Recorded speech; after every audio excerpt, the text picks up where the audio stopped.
গ্রীষ্ম বর্ষা বিনীতি ভরসা। হ্যাঁ, বিনীত শপিং সিটি। নমস্কার, আপনারা দেখছেন হুগলি আপডেট। আপনাদের সঙ্গে আমি উষা। আসছি খবরে। রাজধানী দিল্লিতে ভয়াবহ বিস্ফোরণ, তারই জেরে গঙ্গার দুপার হুগলি ও নৈহাটিতে চলছে নাকা চেকিং। দিল্লির লালকেল্লার সামনে সোমবার সন্ধ্যায় ঘটে যাওয়া বিস্ফোরণের ঘটনায় গোটা দেশ জুড়ে ছড়িয়ে পড়েছে চাঞ্চল্য। সম্ভাব্য জঙ্গি নাশকতার আশঙ্কায় কেন্দ্রের নির্দেশে পশ্চিমবঙ্গ সহ একাধিক রাজ্যে জারি হয়েছে হাই অ্যালার্ট। সেই সূত্রে হাওড়া, হুগলি ও কলকাতা সংলগ্ন এলাকায় জোরদার নজরদারি শুরু করেছে রাজ্য পুলিশ প্রশাসন। ব্যারাকপুর শিল্পাঞ্চল, নৈহাটি রেল স্টেশন সহ অন্যান্য বিভিন্ন স্টেশনে, প্ল্যাটফর্মে ও গাড়িতে চলছে নাকা চেকিং। আরটিওএফ, জিআরপি ছাড়াও আছে সিনিফার ডগ। চন্দননগর পুলিশ কমিশনারেটের পক্ষ থেকে সোমবার গভীর রাত থেকেই শুরু হয় তল্লাশির অভিযান। দিল্লি রোড হয়ে ডানকুনি হয়ে কলকাতা ঢোকার রাস্তায় কড়া নজরদারি চালানো হয়। ডানকুনি থানা ও ট্রাফিক গার্ডের যৌথ উদ্যোগে নাকা চেকিং চলে রাতভর। প্রতিটি গাড়ির কাগজপত্র পরীক্ষা করা হয়, সন্দেহভাজন ব্যক্তিদের জিজ্ঞাসাবাদ করা হয়। অন্যদিকে চুঁচুড়া খাদিনা মোড়েও চলে জোর কদমে নাকা তল্লাশি। সেখানে উপস্থিত ছিলেন চুঁচুড়া থানার আইসি রামেশ্বর ওঝা, এসডিসিপি ট্রাফিক এবং চন্দননগর পুলিশ কমিশনারেটের ডিসি ঈশানী পাল। তাদের নেতৃত্বে চলে গোটা এলাকার নিরাপত্তার তল্লাশি। পুলিশ সূত্রে জানা গেছে, গুরুত্বপূর্ণ মোড়, রেল লাইন সংলগ্ন এলাকা এবং যানবাহনে কড়া নজরদারি চালানো হয়েছে। এছাড়াও চন্দননগর, ডানকুনি, চুঁচুড়া ও ব্যান্ডেল সহ একাধিক রেল স্টেশনেও বাড়ানো হয়েছে নিরাপত্তা। রেল পুলিশের পক্ষ থেকে ট্রেন ও প্ল্যাটফর্মে তল্লাশি চালানো হয়, লাগেজ চেকিংও বাড়ানো হয়েছে।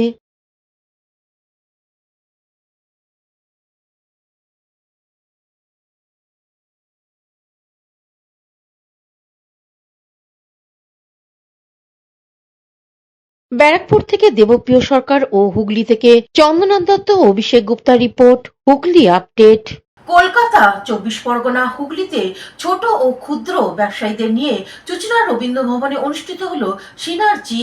উন্নত প্রযুক্তি দ্রুত বিকাশের লক্ষ্যে হুগলি, কলকাতা ও দক্ষিণ 24 পরগনার ক্ষুদ্র, ছোট, মাঝারি শিল্পের সাথে যুক্ত ব্যবসায়ীদের নিয়ে সমন্বয় সভার আয়োজন করা হলো। চুঁচুড়া রবীন্দ্র ভবনে আয়োজিত সভায় ব্যবসায়ীদের সঠিক দিশা দেখাতেই এই ধরনের সভা। সহজে কাজের নিষ্পত্তিতে সমস্ত দপ্তরের আধিকারিকদের যুক্ত করে ব্যবসায়ীদের কাজের সহযোগিতা করে উন্নত প্রযুক্তির মাধ্যমে ব্যবসা পরিচালনা করতে প্রশাসন এগিয়ে এসেছে। এদিনের প্রদীপ জ্বালিয়ে এই সভার উদ্বোধন করেন অতিথিরা। উপস্থিত ছিলেন কারামন্ত্রী চন্দ্রনাথ সিংহ, মন্ত্রী বঙ্কিমচন্দ্র হাজরা, মন্ত্রী বেচারাম মান্না, জেলা সভাধিপতি রঞ্জন ধারা, জেলা শাসক খুরশিদ আলী কাদের সহ বিশিষ্ট জনেরা প্রদীপ প্রজ্বলন করে অনুষ্ঠানের আনুষ্ঠানিক সূচনা করেন অতিথিরা। এরপর বিশিষ্ট অতিথিবৃন্দরা জানান, কয়েকবার হুগলিতে সিনার্জি হয়েছে। 13-14 সাল থেকে সিনার্জি মাননীয় মুখ্যমন্ত্রীর নির্দেশে এবং অনুপ্রেরণায় এই সিনার্জি প্রতি বছর আমাদের দপ্তর থেকে করা হয় এবং সেখানে সরাসরি শিল্পপতিদের কি অসুবিধা সুবিধা এবং যারা করেছেন তাদের কোথাও আটকে যাচ্ছে কিনা সেগুলো এখান থেকে অনুষ্ঠান থেকে আমরা সরাসরি সমাধান করে দিই, যাতে বাংলা যে লক্ষ্য, মাননীয় মুখ্যমন্ত্রীর যে লক্ষ্য বাংলাকে এগিয়ে যাওয়া এবং বাংলার যে লক্ষ্য যে ক্ষুদ্র কুটির শিল্পে বাংলাকে এগিয়ে যেতে হবে এবং গ্রামীণ বাংলার অর্থনীতি এবং গ্রামীণ অর্থনীতি যাতে মজবুত হয় সেদিকে লক্ষ্য রাখতে হবে। তাই এখানে এবছর শুধু হুগলি নয়, আমরা উত্তর 24 পরগনা, দক্ষিণ 24 পরগনা এবং কলকাতা 3টে জেলাকে একসঙ্গে করতে বাধ্য হয়েছি, যেহেতু মাননীয় মুখ্যমন্ত্রী 18 ডিসেম্বর বিজনেস কনক্লেভ ঘোষণা করেছেন।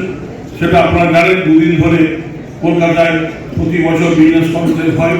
তার আগে আমাদের যেহেতু এই সিনার্জিগুলো শেষ করতে হবে, তাই জন্যে এবছর আমরা 2-3টে জেলাকে একসঙ্গে নিতে বাধ্য হয়েছি এবং 1 মাসের মধ্যে এই সারা বাংলার প্রতিটি জেলা যেন শিল্প উদ্যোগের সঙ্গে আমরা মিলিত হতে পারি তার ব্যবস্থা করা যায়। 24 পরগনা, হুগলিতে ছোট ও ক্ষুদ্র ব্যবসায়ীদের নিয়ে চুঁচুড়া রবীন্দ্র ভবনে অনুষ্ঠিত হলো সিনার্জি। উন্নত প্রযুক্তি দ্রুত বিকাশের লক্ষ্যে হুগলি, কলকাতা ও দক্ষিণ 24 পরগনার ক্ষুদ্র, ছোট, মাঝারি শিল্পের সাথে যুক্ত ব্যবসায়ীদের নিয়ে সমন্বয় সভার আয়োজন করা হয়েছে এবং সেখানে সরাসরি শিল্পপতিদের সঙ্গে আমরা মিলিত হতে পারি তার ব্যবস্থা করা যায়। এবং সিনাকির পাশাপাশি রাজ্যের ক্ষুদ্র ছোট মাঝারি শিল্পের উদ্যোক্তাদের আরও উৎসাহ যোগাতে ও তাদের নানা পরিষেবা প্রদানের জন্য 10 নভেম্বর থেকে আমরা শিল্পের সমাধান এমএসএমই ক্যাম্প সেটাও কিন্তু গতকাল থেকে চালু হয়ে গেছে, চলবে 28 নভেম্বর 2025 পর্যন্ত। রাজ্যের প্রতিটি গ্রামীণ এবং ব্লক স্তরে শিল্পের প্রসার ঘটাতে এই বিশেষ উদ্যোগ নিয়েছে রাজ্য সরকার। রাজ্য জুড়ে ক্ষুদ্র ছোট মাঝারি শিল্পোদ্যোগী তাঁতি ও হস্তশিল্প কারিগরদের কাছে পৌঁছবে রাজ্য। কারিগর তাঁতিদের নাম নথিভুক্ত করা হবে সরাসরি। এটা কন্টিনিউয়াস একটা প্রসেস আছে, খুবই ডাইনামিক প্রসেস আছে। প্লাস এর আগে বিভিন্ন ডিস্ট্রিক্টে এরকম প্রোগ্রাম করা হয়েছে। যে মূল লক্ষ্য আছে আমাদের যে এমএসএমই সেক্টর আছে তার এক্সটেনশন, প্লাস এখানে যে যে ইস্যুস হয় তার ইমিডিয়েট সমাধান, সেটাই আমাদের বেসিক্যালি অবজেক্টিভ। এমএসএমই দপ্তরতে আছে প্রতি সময় আমাদের যে এন্টারপ্রেনার্স আছে, ইন্ডাস্ট্রিয়ালিস্টস আছে, তাকে সাপোর্ট দেওয়ার জন্য প্রস্তুত আছে। প্লাস যে যে ইস্যুস আছে in a time bound manner we are here two sort out those issues. এখানে আমাদের যে গাইডিং ফ্যাক্টর আছে। হুগলি থেকে শ্যামল সিনহার সঙ্গে চন্দনা দত্তের রিপোর্ট, হুগলি আপডেট। দলীয় নির্দেশে বাঁশবেড়িয়ার পৌরসভার তৃণমূল সমর্থিত পৌরপ্রধান আদিত্য নিয়োগী পদত্যাগ করলেন। পারফরম্যান্স খারাপ দুই চেয়ারম্যানকে পদত্যাগের নির্দেশ দলের। কয়েকদিন অনড় ছিলেন হুগলির দুই চেয়ারম্যান। দলের নির্দেশ মানা উচিত বলেছিলেন জেলা সভাপতি। তৃণমূলের সর্বভারতীয় সাধারণ সম্পাদক অভিষেক ব্যানার্জি জানিয়েছিলেন, গত লোকসভা নির্বাচনে যেসব এলাকায় ফল খারাপ হয়েছে সেখানে চেয়ারম্যান বদল করা হবে। অবশেষে জল্পনার অবসান। বাঁশবেড়িয়ার পৌরসভার চেয়ারম্যান আদিত্য নিয়োগী আজ সকালে পদত্যাগ পত্র জমা দিলেন। সূত্রের খবর, তিনি নিজের ইস্তফাপত্র আজ সকালেই হুগলি সদর মহকুমা শাসক অয়ন নাথের হাতে আনুষ্ঠানিকভাবে তুলে দেন। গত কয়েক সপ্তাহ ধরেই তার ইস্তফা নিয়ে রাজনৈতিক মহলে জোর গুঞ্জন চলছিল। অবশেষে সমস্ত জল্পনার অবসাদ ঘটিয়ে নিজে থেকেই দায়িত্ব থেকে সরে দাঁড়ালেন তিনি। পৌরসভার ভবিষ্যৎ প্রশাসনিক দায়িত্ব কে নেবেন তা নিয়ে এখনই আলোচনা শুরু হয়েছে দলের অন্দর মহলে। গত শনিবার আমরা জানেন কেন্দ্রীয় কার্যকরী কমিটির মগরা থানা এলাকায় মিটিং ছিল। তারপর আমি কলকাতা যাওয়ার পথে, কলকাতা ফেরার পথে আমি যখন 5টা বাজে প্রায়, তখন আমি হোয়াটসঅ্যাপ করে দেখলাম আমাকে একটা 7 দিনের মধ্যে ইস্তফা দিতে দিয়েছে। যেহেতু শনিবার ছিল, সন্দেহ হয়ে গেছিলো, রোববার ছুটি ছিল, গতকাল সোমবার ছিল, কিছু কাগজপত্র বাড়িতে গোছানোর ব্যাপার ছিল, সেগুলো গুছিয়ে নিয়েছে, আজকে টাইপ করে লিখে জমা করলো। দলের নির্দেশে আমার কাছে শিরোধার্য। মানে নির্দেশটা কি নির্দেশ ছিল? যে শুধু ইস্তফা দিতে হবে আর কিছু? শুধু ইস্তফা, কোনো রিজন কিছু নেই, কোনো কারণ নেই? সেটা তো সংবাদ মাধ্যমে পড়ছি এবং যা জানছি যে পারফরমেন্স, নির্বাচনের রেজাল্ট খারাপ হওয়ার জন্য। আমার তো 22টা ওয়ার্ড, নির্বাচনের রেজাল্ট সত্যি খারাপ হয়েছে, অস্বীকার করলাম। তবে 2019-এর চেয়েও খারাপ হয়েছিল। লোকসভায় একরকম ভোট হয়, বিধানসভায় একরকম ভোট হয়, পৌরসভায় একরকম ভোট হয়। এটা একটা কালেকটিভ সিদ্ধান্ত থাকে যে আমরা সবাই মিলে কাজ করবো, সেখানে ব্যর্থ। কিন্তু আপনি তো 2.5 বছর ধরে পুরসভাটাকে যেভাবে পরিচালনা করেছেন, পুরসভার জন্য অনেক টাকা পয়সা যেগুলো লাগে সেগুলো এনেছেন, আনার ব্যবস্থা করেছেন। পুরসভার যে পুরো পরিষেবা, সেই ব্যাপারে তো আপনি যথেষ্ট কাজ করেছেন। দেখুন, পরিষেবা মানুষ বলবে। আর আমি প্রায় 17টা প্রজেক্ট রেডি অবস্থায় আছে। আপনারা দেখেছেন পৌরসভায় 155 বছর হলো। পৌরসভার গেটটাও দেখবেন প্রায় 50 বছর, 55 বছর, 100 বছরে যখন হয়েছিল তখন রিপেয়ার হয়েছিল। আমূল পরিবর্তন করেছি মিটিং হল, পৌরসভার গেট। পৌরসভায় 2টো মা ক্যান্টিন চলে, যেটা ইউনিসেফ যে কোনো মুহূর্তে আমাদের স্বীকৃতি দেবে। 2বার তারা এনকোয়ারি করে গেছে। পরিষেবা দেওয়ার ক্ষেত্রে আমি মনে হয় না যে খুব একটা খারাপ জায়গায় ছিলাম। সেটা দল বলবে, মানুষ বলবে। 7টা পাম্প নতুন, 6টা পাম্প রিপেয়ার করা পুরোপুরি। এইভাবে পানীয় জল, রাস্তা, ড্রেন, আলো, গ্রিন সিটি থেকে আলো। এমন একটা গলি নেই যেখানে টিউবলাইট খুলে দিয়েছি, সব আধুনিক যে লাইট আছে সেই লাইট দেওয়া আছে সমস্ত জায়গায়। এমন কোনো গলি নেই যেখানে আলো নেই, এমন কোনো গলি নেই যেখানে জল নেই, এমন কোনো গলি নেই যেখানে রাস্তা নেই। আপনি তারপরে মানুষ নির্বাচনে আমাদের সমর্থন করেনি, এটা আমরা ব্যর্থতা। এই জায়গায় আমার কিছু বলার নেই। আপনি দাদা দীর্ঘদিন ধরে পুরো প্রশাসনের সঙ্গে কাউন্সিলর প্রশাসক হিসেবে কাজ করেছেন। 90 সাল থেকে কাউন্সিলর। এর মধ্যে আমার স্ত্রীও মধ্যেখানে যখন ওয়ার্ড ডিলিমিটেশন হয়, সংরক্ষণ হয়, তখন মহিলা হয়েছিল, আমার স্ত্রীও হয়েছিল। তো এর মধ্যে কাজ করে গেছি, আগামী দিনেও করবো। দল যেমন নির্দেশ দেবে সেভাবে কাজ করব। কিন্তু যেভাবে আমার কোনো খারাপ নেই, উত্থান পতন থাকে, দল মূল্যায়ন করবে। আগামী দিনে যাতে আরও ভালো রেজাল্ট হয় তাই তো পরিবর্তন করেছে। আর দল যেভাবে আমাকে লাগাবে, কাজে লাগাবে, আমি সেভাবে কাজ। যাকে চেয়ারম্যান করা হবে তাকে কি স্বাগত জানাতে যাবেন? নিশ্চয়ই আপনাদের মাধ্যমে স্বাগত জানাবো, নিশ্চয়ই আপনাদের মাধ্যমে স্বাগত জানাবো।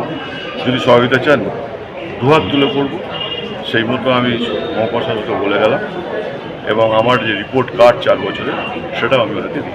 দাদা আপনার যে হেরেছিল, আমরা 22টা ওয়ার্ডের মধ্যে 19টা ওয়ার্ডে জিতেছিলাম। 3টে ওয়ার্ডে আমরা জিতেছিলাম, 22টাতে হেরেছিলাম। তো সব শেষই আমরা হেরেছিলাম।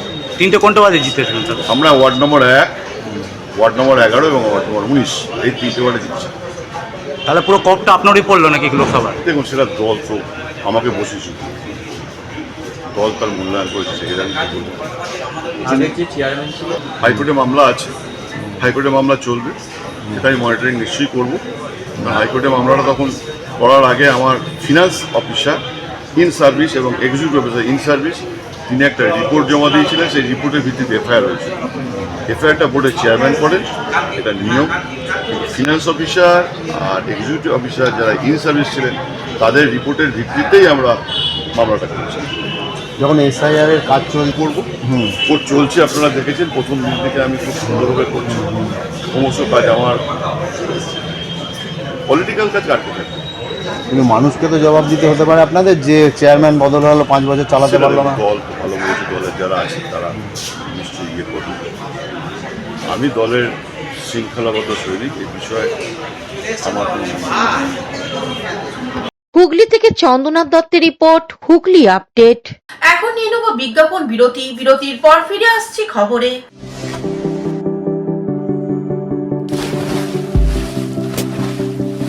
Fasten your seatbelts as you take a tour around your marine wonderland.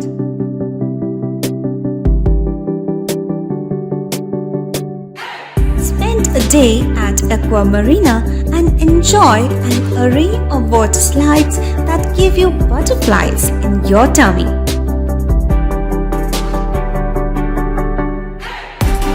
Aqua Marina is a holistic weekend destination for friends, family, and couples and offers magic to soothe your body, mind, and soul.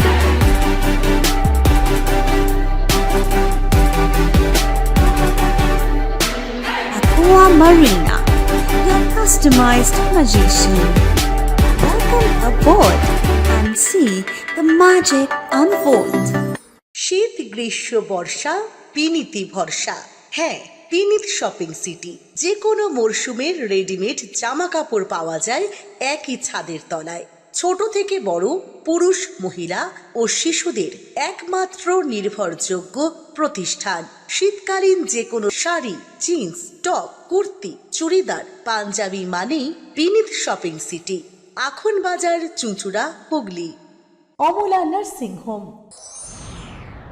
Enjoy a weekend at Vedam, the paradise of peace.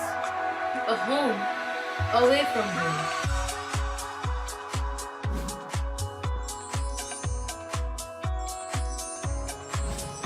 See yourself resonating with the nature. Vedam welcomes you to create your best memories. হুগলির গুড়াপে 15 বছরের পুরনো খুনের মামলায় 8 জনকে যাবজ্জীবন কারাদণ্ডের আদেশ ঘোষণা করল হুগলি জেলা আদালত। 15 বছর আগে গুড়াপে তৃণমূল কর্মী খুন, 8 সিপিআইএম কর্মীর যাবজ্জীবন সাজা ঘোষণা করল চুঁচুড়া আদালত। গত 6 নভেম্বর অভিযুক্তদের দোষী সাব্যস্ত করে আদালত। হুগলির গুড়াপে তৃণমূল কর্মী ক্ষুদিরাম হেমব্রম খুন হন গত 18 মার্চ 2010 সালে। আজ চুঁচুড়া আদালতের অতিরিক্ত জেলা দায়রা বিচারক সঞ্জয় কুমার শর্মা অভিযুক্ত 8 সিপিআইএম কর্মীকে যাবজ্জীবন সশ্রম কারাদণ্ডের সাজা শোনালেন। সাজাপ্রাপ্ত সিপিআইএম কর্মীরা হন তৎকালীন গুড়বাড়ি 1 নম্বর পঞ্চায়েত প্রধান লালু হাঁসদা, রবি বাক্সে, ক্ষুদিরাম বাক্সে, সিদ্ধেশ্বর মালিক, সনাতন মালিক, গণেশ মালিক, লক্ষ্মীনারায়ণ সোরেল, নারু টুডু। ঘটনায় অমর রুইদাস ও নেপাল মালিক নামে আরও 2 জন বামকর্মী অভিযুক্ত ছিলেন, যারা বিচার প্রক্রিয়ায় চলাকালীন মারা যান। পুলিশ ও পরিবার সূত্রে জানা গেছে 2010 সালে 18 মার্চ গুড়াপে খুন হয়েছিলেন তৃণমূল কর্মী ক্ষুদিরাম হেমব্রম। সেদিন মৃত ক্ষুদিরামের ছেলে সুনীল হেমব্রমের উচ্চ মাধ্যমিক পরীক্ষা ছিল। মাঠে কাজ করে বন্ধুর তপন রুইদাসের মেয়ের দেখাশোনার জন্য তার বাড়ি গিয়েছিলেন ক্ষুদিরাম। তারপর আর বাড়ি ফেরেননি। পরদিন 19 তারিখ ডিবিসির ক্যানেল থেকে বস্তাবন্দি রক্তাক্ত মৃতদেহ উদ্ধার হয় ক্ষুদিরামের। রাজনৈতিক কারণে তৃণমূল কর্মী ক্ষুদিরাম হেমব্রমকে কুপিয়ে খুন করে জলে ফেলে দেওয়া হয়েছিল বলে অভিযোগ ওঠে। ঘটনায় তোলপাড় হয়। 19 মার্চ রাতে গুড়াপ থানায় অভিযোগ দায়ের করেন তপন রুইদাস। গুড়াপ থানার পুলিশ তদন্তে নেমে 10 জন সিপিআইএম কর্মীকে গ্রেপ্তার করে।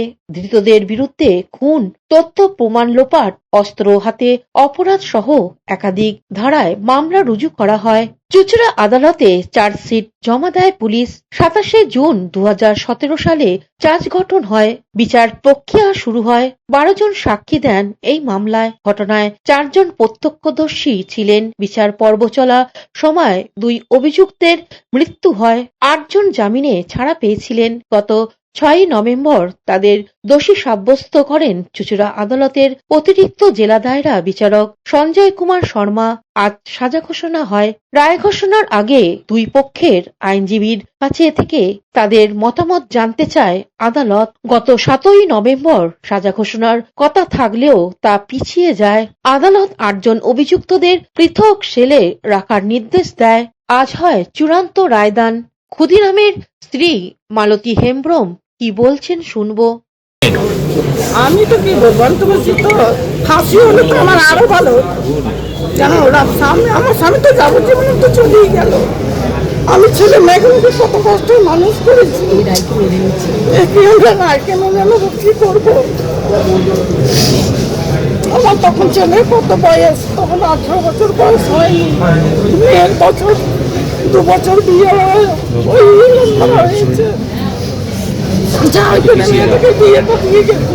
ছেলেটাকে আমি আগলে আগলে নিয়ে ওদের চলে আমি আগলে আগলে নিয়ে ঘুরেছি।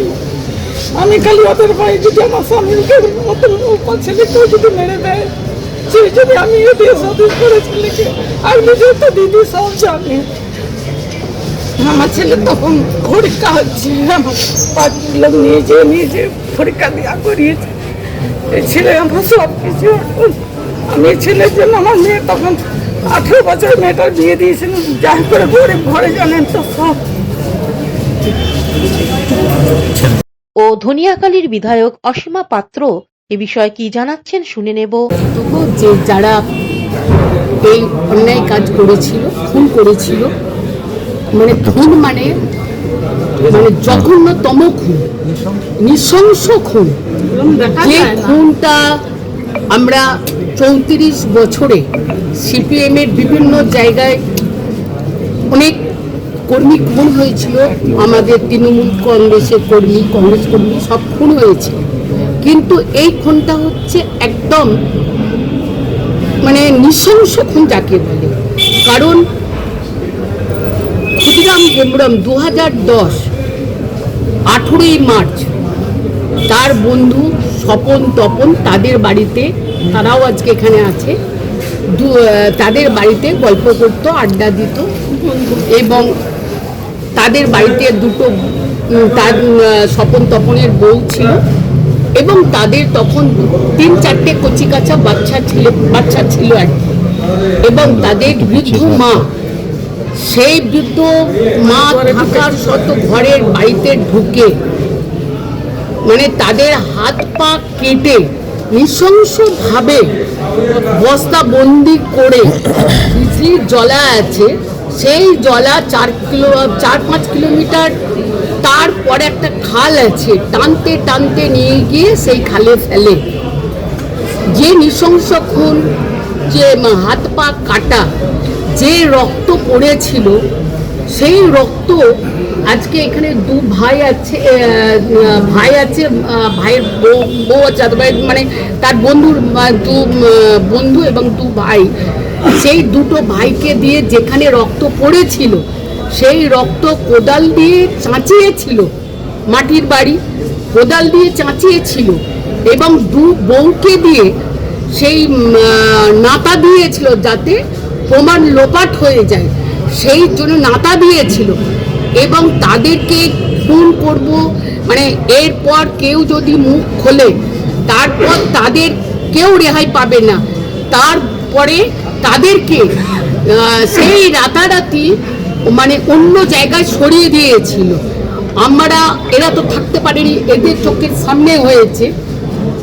ফোনের মাধ্যম দিয়ে যখন আমরা জানতে পারি তারা কোথায় আছে, তারপরে তাদেরকে নিয়ে আসার পর তারা টোটাল ঘটনাটা বলে এবং তারপর আমরা সমস্ত যারা সাক্ষী, মানে ওই বাড়ির সমস্ত যারা মেম্বার, সেই মেম্বারদের আমরা গোপীনাথপুর 1 নম্বর অঞ্চলে কোটালপুরে তাদের আমরা আশ্রয় দিয়েছিলাম। গোপীনাথপুর 1 নম্বর অঞ্চলে কোটালপুরে গ্রামে আমরা সাক্ষী দিয়েছিলাম। এখানে রামুদা, সাকুদা সবাই আছে, তাদের অবস্থায় আমরা সেখানে রেখে দিয়েছিলাম এবং রেখে দিয়ে 2010 হয়েছে, 11 যখন আমরা জিতলাম তারপর আমরা তাদেরকে সেই জায়গা থেকে আমরা তাদের বাড়িতে আমরা ফেরত নিয়ে আসি। তারা 1-1.5 বছর ওই কোটালপুরে ছিল, সেখানে ওদের বাড়ির একটা মেয়েরও ওখান থেকেই বিয়ে হয়েছিল। এবং এই ঘটনা আজকে আমরা খুব খুশি, তার কারণ হচ্ছে যে ধনেখালিতে সিপিএমের আমলে অনেক খুন হয়েছে, সেই খুনের আমরা কারোর পানিশ আদালত দিতে পারেনি। তার কারণ হচ্ছে যে সাহেব আলীর নাম শুনেছেন, ঘড়ি মিস্ত্রির নাম শুনেছেন, সব। তার কারণ হচ্ছে যে আরও আছে এরকম, আরও খুন হয়েছে যারা আছে, আমরা কারোর শাস্তি দিতে পারিনি। তার কারণ হচ্ছে সিপিএমের আমলে বিচারের বাণী নীরবে কেঁদেছিল। তার কারণ যারা সাক্ষী তাদেরকে ভয় দেখিয়ে তাদের সাক্ষীকে মানে দিতে দিত না, তুলে নিত, মিথ্যা বলাতো, তার ফলে আমরা পানিশ দিতে পারিনি।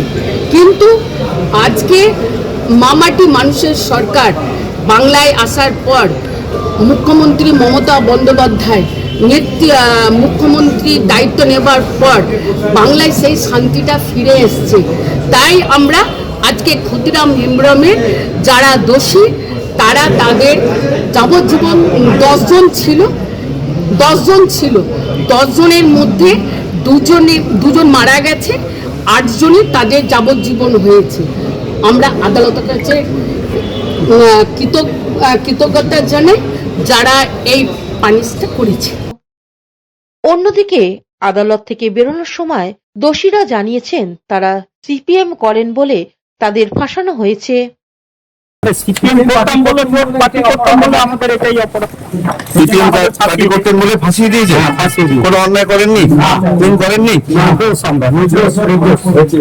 হুগলি থেকে পানুপাল, চন্দ্রনাথ দত্ত, হুগলি আপডেট। পুনর্বাসন না দিয়ে রেলধারের বাসিন্দাদের উচ্ছেদ করা চলবে না, সাংবাদিক সম্মেলন করে জানালেন চুঁচুড়ার বিধায়ক অসীম মজুমদার। দলে দলে মানুষ এসছে এবং সেই মানুষগুলো কখনো জওহরলাল নেহরু, কখনো লাল বাহাদুর শাস্ত্রী, কখনো ইন্দিরা গান্ধী, কখনো রাজীব গান্ধী, কখনো ভিপি সিং, কখনো আমাদের বিজেপির অটল বিহারী বাজপেয়ী, এরা সকলে সেই মানুষগুলোকে ভারতবর্ষের মানুষ বলে গ্রহণ করেছে। তাদের খাদ্য বস্ত্র জোগাড়ও করেছেন এবং এই মানুষগুলোর মধ্যে থেকে বহু মানুষ সরকারি চাকরিও পেয়েছেন, শিক্ষকতা করেছেন বা অন্য অন্য ডিপার্টমেন্টে কাজ করে রিটায়ারও করেছেন, কিন্তু কোনো গভর্নমেন্ট এদের গায়ে হাত দেয়নি। এরা হয়তো কোথাও রেল পারে, কোথাও একটা খাস জমিতে এরা বসবাস করেছে এবং এদের আধার কার্ড, ভোটার কার্ড সবই গভর্নমেন্ট দিয়েছে, রেশন কার্ড। এদের নাগরিকত্বের অধিকার সরকার দিয়েছে। নরেন্দ্র মোদীজি প্রধানমন্ত্রী হবার পর রেলের এই ধরনের জায়গাগুলো ব্যবসা করার জন্যে এবং এই আদানি আম্বানি এই গ্রুপকে দেওয়ার জন্যে রেল লাইনের ধার ফাঁকা করছেন। আমার ব্যান্ডেল স্টেশনে জোর করে হকার উচ্ছেদ হয়েছে। হুগলি স্টেশন, হুগলি ঘাট স্টেশন, চুচড়ো স্টেশন, এই স্টেশনের ধারগুলোয় মানুষ কত কষ্ট করে রয়েছে, সেখানে এখন আরপিএফ দিয়ে বুলডোজার চালাচ্ছে। 1 তারিখে নোটিশ মারছে যে 14 তারিখে ফাঁকা করে দিতে হবে। এ তো তুগলকি শাসন। এটা একটা হঠকারী সিদ্ধান্ত। ছেলে মেয়েরা স্কুল কলেজে পড়ছে, অনেকের মাধ্যমিক পরীক্ষা আছে, অনেকে 8, 9-এ পড়ে। সেই সময় লাইট কেটে দাও, বাড়ি ভেঙে দাও, রাত্রে দুপুরে আরপিএফ যখন তখন ঢুকছে। আরপিএফ 40 জন নামে একজনও মুসলমান যদি থাকে আমি রাজনীতি ছেড়ে দেব, আর শুভেন্দু আর সুকান্ত বলুক ওরা রাজনীতি ছেড়ে দেবে, সবটাই হিন্দু। এবং যত অত্যাচার হচ্ছে বিজেপি, তার মেজরিটি হিন্দু। আসামেও যা, আসামেও অত্যাচারিত হচ্ছে মেজরিটি হিন্দু। আর হিন্দু হিন্দু করে নাটক করছে, এটা ওদের নাটক। এখনকার মতন খবর এই পর্যন্তই। প্রতিদিন দেখুন হুগলি আপডেট। নমস্কার।